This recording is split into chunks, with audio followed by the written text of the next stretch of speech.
Hello, and welcome to the Nursing Economics podcast series. This series provides extended content relating to articles published in the journal, such as interviews and roundtable discussions. Before we get started, we have a special offer for our listeners. You can save 50% off 1- and 2-year subscriptions to Nursing Economics. Simply visit nursingeconomics.net, click subscribe, and enter promo code NEC-SAVE50 to take advantage of this special discount. In this episode, Dr. Ann Donohue-Ryan, the Associate Editor of Nursing Economics, talks with Dr. Maureen Schneider, President of Chilton Medical Center in Pompton Plains, New Jersey, on the value that nurse leaders bring to the balance of leveraging innovation, maintaining fiscal resourcefulness, and supporting a challenged workforce. Doctors Donohue-Ryan and Schneider explore the strategic role of successful nurse leaders and how significant, enduring, and productive partnerships are built. We are pleased to present this important discussion between Dr. Donohue-Ryan and Dr. Schneider. Hello, this is Dr. Ann Donohue-Ryan, Associate Editor of Nursing Economics Journal. And on behalf of our editor, Dr. Donna Nikitas, and the entire editorial board of Nursing Economics, I'd like to welcome you to today's episode with special guest and colleague, Dr. Maureen Schneider, Senior Vice President, Atlantic Health System, President, Chilton Medical Center, Pompton Plains, New Jersey. Today, we will be discussing the value that nurses bring to the corner office. We're speaking today about the CEO table and the balance of innovation, fiscal resourcefulness, and taking care of a challenged workforce, all that the president role demands. We will also be exploring the strategic role of successful nurse leaders, such as Dr. Schneider, and how significant, enduring, and productive partnerships are built upon the voice of influential, knowledgeable communities of learners. Maureen, would you be so kind as to tell us your background, who you are, and how you came to this position? Well, thanks very much, Mary Ann. I've been a chief nursing officer probably for over 30 years. Prior to that, I was a staff nurse, nurse manager. I had those positions as well. And then most recently here at Atlantic Health, came on as the chief nursing and operations officer, and then most recently in the last year, assumed the position as the president of Chilton Medical Center. My background also is very focused on education, so I've gotten my baccalaureate and my master's degree in nursing and MBA as well, and then I pursued my doctoral work at Seton Hall University and nursing scientists and administration. And I have 3 children, and all are nurses as well, so I'm very proud of them as well, and just have enjoyed nursing for my whole career, and I just think it's a wonderful profession, and I feel very, very privileged to continue in this role doing so. Excellent, thank you. It's been my personal privilege to be able to work with you as well, and to know about your contributions, not only through our state, but also throughout the region. So it's been an amazing experience. Thank you. So Maureen, what unique value would you say does nursing bring to the CEO table that's perhaps different than someone who does not bring that nursing experience? So I think that the nursing role provides an opportunity to be able to understand the clinical aspects of the patient care issues and the families and what they're involved with. And you can have a conversation administratively, certainly, but when you understand the clinical aspects of it, you really talk to the doctors very easily. You can talk to patients and explain it in terms that make sense for them. When you're talking to staff members, you can integrate your clinical knowledge. It actually, I think, provides validity for when you're talking about certain issues that they're dealing with. And you can generally have an understanding of what they're discussing, and you can understand how relevant it is for them. So I can bring that voice actually to the table and be able to discuss it with our board, discuss it with our CEO of the health system, and certainly be able to expand on the discussion points as necessary as well. Terrific. And specifically, as we begin to address the serious workforce issues, particularly magnified during the global pandemic, such as workforce shortages, morale, transition to practice that extend beyond nursing to the entire healthcare industry, what are some of your insights that you can bring to the table that perhaps someone who does not have a clinical background would not be as likely to be able to contribute? So I think we learned very seriously during COVID, and certainly after COVID as well, the importance of understanding the clinicians and the care models that they were involved with during that period of time. And it's one in which I would hope that I'm able to expand on. I was there every day when we had COVID, and certainly after that as well. And it's important to have visibility. It was important to understand what the staff was dealing with, and it was certainly important to interact with family members through the process. And if you can bring that to the table and share that, I think there's a true respect for people who know that you were in the trenches with them when that was occurring, and that you appreciated everything that they did, and that you have to recognize what a wonderful skill set of nurses that we have in the buildings, that we take care of these patients no matter what was happening at that period of time. And we had new nurses who were frightened, and we had senior nurses who were also frightened, but yet they came together because they knew intrinsically that their job was to take care of the patient. It could have been their brother or sister or mom or dad, and it was important that no matter what was happening, that we trust them to do the right thing, and they did do the right thing. And I often look back at that time period and realize how fortunate I was to lead a group, but also how fortunate I was to work with such a great group of people. And what's resounding to me here is that what you're speaking of is what you actually have as your own reputation, one of transformational, resilient leadership, someone who balances that sense of innovation and growth, and all the while creating that safe and secure environment for your team members to thrive. And you certainly exhibited that during the pandemic and always every day. Maureen, what would you say is your secret to that success? How do you do that balance? Well, I think it's understanding what the role of nursing is and how we can push beyond the boundaries to do things that perhaps no one ever thought they could accomplish. For example, we had a nurse practitioner who I knew was just finishing up his work in school, and he was ready. He was in our emergency department, and I said to him, I think you could go upstairs and take care of critical care patients and expand in your nurse practitioner work. And he said, you think so? I said, of course I think so. And you set the stage and you coach and you pave a way for people to do that. And if you do that, they trust you, that you would not place them in harm's way. And that's what we do. We make sure that they feel secure. You touch base with them. And he today is a very productive advanced practice nurse on our night shift in our 12-bed, 14 ICU bed. And he's doing fabulously. And our team just loves him to death. And the patients really care about him as well. So it was a win-win for all of us. But those are just little stories that when you put them all together, you realize that the mosaic of people come to do the right thing. And you move them in that way, and they just feel very good that they have been recognized and that they've earned that respect from people. I appreciate that opportunity to do that. And it sounds like he certainly benefited from your wisdom and your experience, your guidance and support, and perhaps even more important, that inspiration, that takes in leadership to be able to say, well, if the CNO and now the president of the hospital in your current role believes that I can do this, then that is possible. So that faith goes a long way in being transmitted to your team members, which is great. So authors Drs. Connie Curran and Therese Fitzpatrick, in their book Claiming the Corner Office, which we discussed, focused on teaching nurses how to make the leap into becoming successful entrepreneurs, governing board leaders, and senior executives like yourself. So would you share with us your own perspective on how to assess the organization when someone is interviewing for such a position like yours, and how to know if the organization will help promote your own growth into such positions in the future? In other words, growth.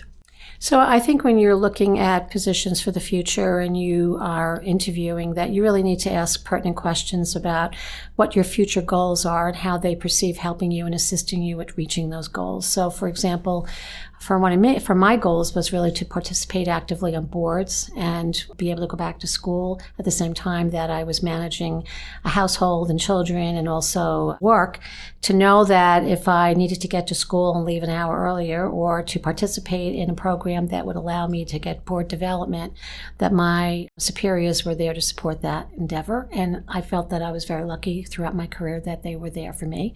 And I turned that around to be able to help others too, because that's really what it's about, is like pushing forward other people especially if you have been helped and supported over your time in leadership as well. So I take great pride in asking those questions now when I interview people for a position here at our hospital, what they are offering and what they are looking for in their goals for the next 5 years. And that might seem like a long time, but it goes pretty fast as well. And then I try to charter their course a little bit to help them if that's what they're interested in doing.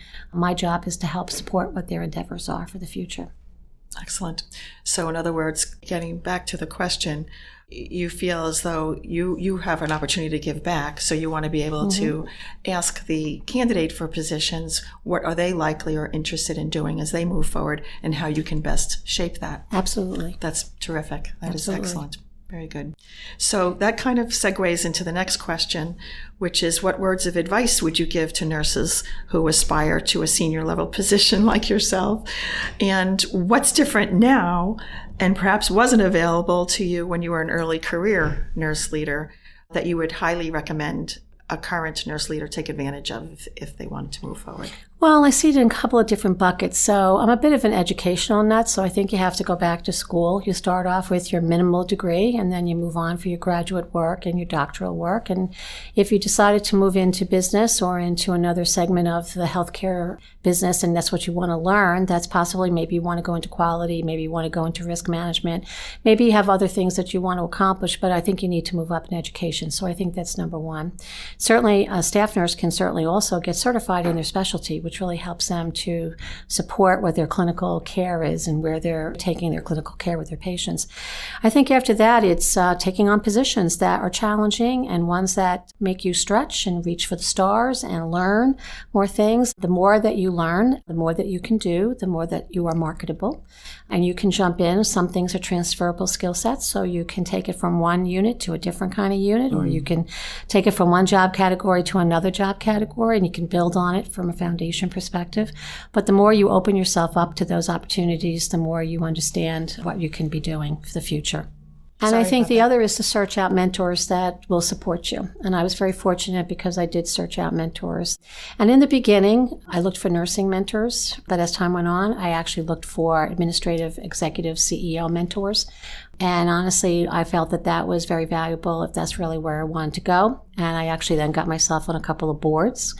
And through that opportunity, I put myself in different committees on the board. So whether it was compensation committee, so I learned about compensation, whether it was nominating committees, why people chose governance committees, I got on that as well. And eventually I was also became the chairman of a board. And as a result, I was also exposed to all those different committees, as well as bringing on a CEO and working on his compensation and working on his plan of entry into a CEO role over a 2-year period to see how he would grow in the role. So I've been very fortunate to have those opportunities, and that was actually given to me, if you will, by constant support by those that I worked with. And one board leads to another board. You know, people want to participate with you. If you've been very interactive with them, they want to have you come on their boards as well. So I feel very fortunate for that. Excellent. So you gave a great example without my even asking it about how you didn't keep all your things in one column, you know, your activities. You really branched out into other areas other than nursing. Can you tell me how you reached that decision, or was it a natural progression for you? Well, honestly, as a staff nurse and then nurse manager, especially as a nurse manager, I was exposed to a lot of different disciplines because you coordinate a lot of care on your units. I then became the director, and I realized I had to go back and get an MBA because I was at every finance meeting, I was talking to finance folks, and I couldn't articulate the same way they could. And I realized that although I was articulating nursing care, they really didn't want to care to listen to that. What they wanted to hear was the business case to it. So I actually went to the business school, and I realized pretty quickly that it really it's a matter of being in the right place at the right time and learning a lot of this applied business work. But the MBA gives you credibility. So that really was helpful to me. But actually realizing to go on certain boards, the more credentials you seem to have and the more experiences you had. I now have clinical, I now have business. And then, of course, with my research degree, that really just cemented it. So what I realized is that each one of those areas is a certain language, and it's a certain way of doing things, and you mail them all, and you come up with a better product as a result of it. So I would actually encourage anyone to go back to school, Take on volunteering opportunities. You never know what will lead you to the next situation. Move up in your career. Don't let anyone tell you you can't achieve it. You can achieve it. And you just need to find your pathway to make it happen. And you'll find the right person to make it happen for you as well. And it doesn't always come at the same time that you expect it to come. It comes later sometimes. And sometimes you just have to wait. But, that golden moment comes and then it's like, oh, wow, that was such an achievement. There you go. Yeah, exactly. It's a big aha moment, actually, when it hits. That's a terrific thing even to write about and think about further about at that particular moment in time. How do you know that this is the moment to jump and dive right into it? Right. And it's scary. Terrific. It can be very scary, but you give it a try. You really can't lose much, honestly. You just have to give it a try. Excellent. Great. So more often than not, every successful leader has had one or more professional setbacks when things didn't go as well as you might have initially envisioned. So was there ever a time that you experienced a bump in the road? And what did you do about it? How did you learn and how did you thrive? Well, the one thing that I can think about was that in my career, there was a discussion about a merger situation, and our whole leadership team was not going to be kept as part of the merger situation. And so we knew early on that, what kind of decisions we were going to make in terms of where we're going to leave, where we're going to stay. And my board at that present hospital came to me and asked me to remain on for at least a year through the merger. And I thought very long and hard about whether that was a good decision or not. But when I look back on it, I think it was a great decision to make. My job was to try to help it to keep everybody together so that this way people wouldn't get frightened and leave and create a distrust in the organization, knowing that I would not have a job to go to at the end. So you think that because you have an experience and you have skill sets that you'll find the next job, but and you go into leadership, it takes sometimes time to get that job in the right situation. You're smarter, you know what you're looking for, you know who you want to be with, what you want to be working towards, the kind of goals you want. So believe it or not, those jobs don't come along as often as you might think they do. So while that was taking place, the finalization of the merger took place on that particular day, and you generally get your pink slip sort of from that. And I spent the summer finishing up my doctoral work. I was doing some consulting work in Washington, which I appreciated the opportunity to do. And then I got a call out of the blue from Atlantic Health asking me if I'd be interested in helping out as a consultant because they too had just gone through a merger at Chilton, and so they were having changes in their executive team. So I came on board, and honestly, over time, I fell in love with the team at Chilton. They just are very inviting. They really want to work hard, and they really wanted a leader to move things ahead for them. So there was my aha moment, right? It was great and sweet from that perspective. And I've been working there ever since and really trying to improve and have people be proud of what they do and proud of Chilton, honestly, as part of the Atlantic Health. Plus, I also contribute to the Atlantic Health system, I think, with my experience. My job then is to help others. I look at that, to help others who might be in the same situation. It provides me a feedback and a return back to help people who may have helped me, and also to provide education to others who might go through that and say, you think it's going to be the worst thing, and it feels like it's the worst thing, but you get through it. And you move through it, and you learn a lot. And what they say, what is that terminology? The stronger you get from these situations, you survive a lot longer, and you do. And you do. You learn to actually swim. You learn to know you could do it on your own. You learn to tag and network with people that you need to network with, get out of your shell, and you are successful. So I just let that be known to everybody that you're really nervous about how it's going to turn out, but it actually does turn out. That door closes, but another door does open for people. With people like yourself. And it opened for me. Do that, so yes. I know. Yeah. You play it forward, you always do.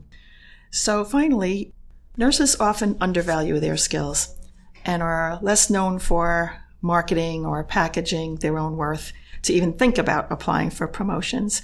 So would you end with us today to provide some strategies for success in this area? What for the listening audience who's thinking, sure, that's Dr. Schneider, but how would I ever aspire to something like that? What sorts of tips would you give them? Well, Dr. Schneider has to always continue to pursue marketing as well.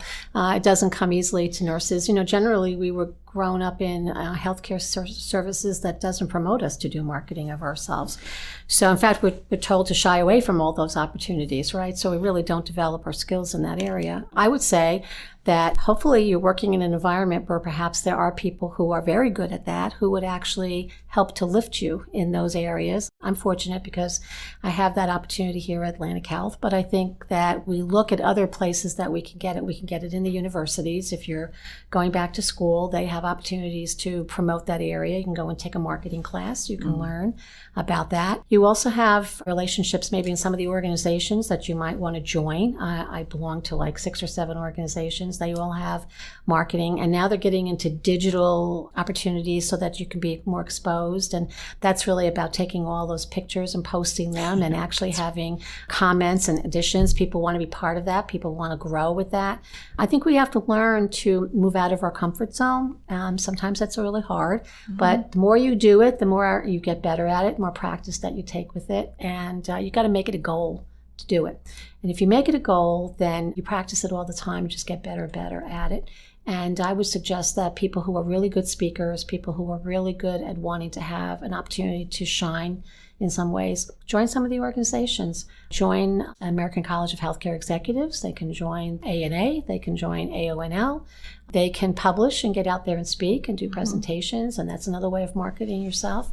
You can get involved with other leaders. There's organizations in all your states that can promote you as well.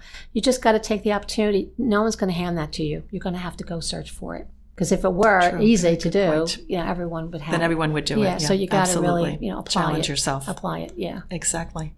Well, thank you very much for your time, Dr. Schneider. It's been a pleasure to speak with you. And we are going to close this podcast. We've been interviewing Dr. Maureen Schneider. I am Dr. Ann Donohue-Ryan of Nursing Economics. Thank you. Thank you, Dr. Ryan. The Nursing Economics podcast series is owned and produced by Genetti Publications Incorporated, all rights reserved. No portion of this podcast may be used without written permission. Dr. Maureen Schneider is president of Chilton Medical Center, Atlantic Health System in Pompton Plains, New Jersey. Dr. Ann Donohue-Ryan is an executive nurse leader at Chilton Medical Center, Atlantic Health System in Pompton Plains, New Jersey, and the associate editor of Nursing Economics. For archived episodes of this podcast and to learn more about nursing economics, visit the journal's website at nursingeconomics.net. You can also subscribe to the Nursing Economics podcast on Apple Podcasts, Google Podcasts, Spotify, Stitcher, TuneIn Radio, our hosting site Spreaker, and everywhere podcasts are found. And remember, as a listener, you can save 50% off 1- and 2-year subscriptions to Nursing Economics. Simply visit nursingeconomics.net, click subscribe, and enter promo code NECSAVE50 to take advantage of this special discount.